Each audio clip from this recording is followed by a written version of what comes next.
Fobiyi şöyle tanımlayabiliriz. Herhangi bir nesneye ya da bir duruma karşı yoğun olarak yaşadığımız korku ve bu korku öyle bir korku ki bizim o duruma, o nesneye yaklaşmamızı engelleyen bir durumdur diyebiliriz. Buna biz fobi diyoruz. Fobinin de çeşitleri vardır. Özgül fobi, sosyal fobi şeklinde çeşitli fobileri kategorize edebiliriz.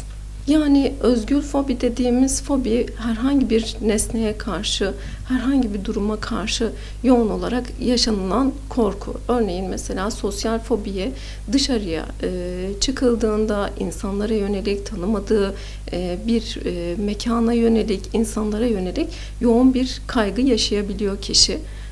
Ve kendisine yönelik olumsuz değerlendirileceğine yönelik inanılmaz olumsuz algılar içerisinde olabiliyor kişi. Ve bundan dolayı da dışarıya çıkmama, insanlarla temas etmeme gibi sonuçlara götürebiliyor sosyal fobi. Fobilerin insan hayatına olumsuz etkileri eğer şöyle söyleyeyim, bir uçak fobiniz varsa ve bu fobi eğer siz bir iş adamıysanız ve seyahat etmek durumundaysanız bu sizin hayatınızı olumsuz etkileyebilir.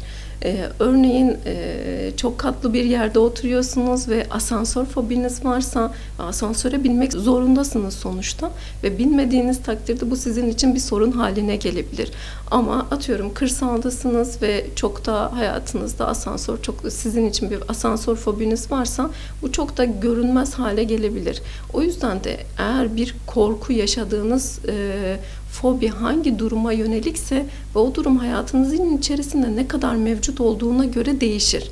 Eğer hayatınızın içerisinde o nesne, o durum çok iç içe ve temas ettiğiniz bir durumsa bu sizin hayatınızı olumsuz etkiler. Yani hayatınızın içindeki olduğu duruma göre değişir. Çünkü fobinin tanımında da dedik ya, yoğun yaşanılan bir nesneye ve bir duruma karşı yoğun bir korku vardır ve bu korkudan kişi kaçmaya çalışır. Kaçma ve kaçınma davranışı da beraberinde gelir.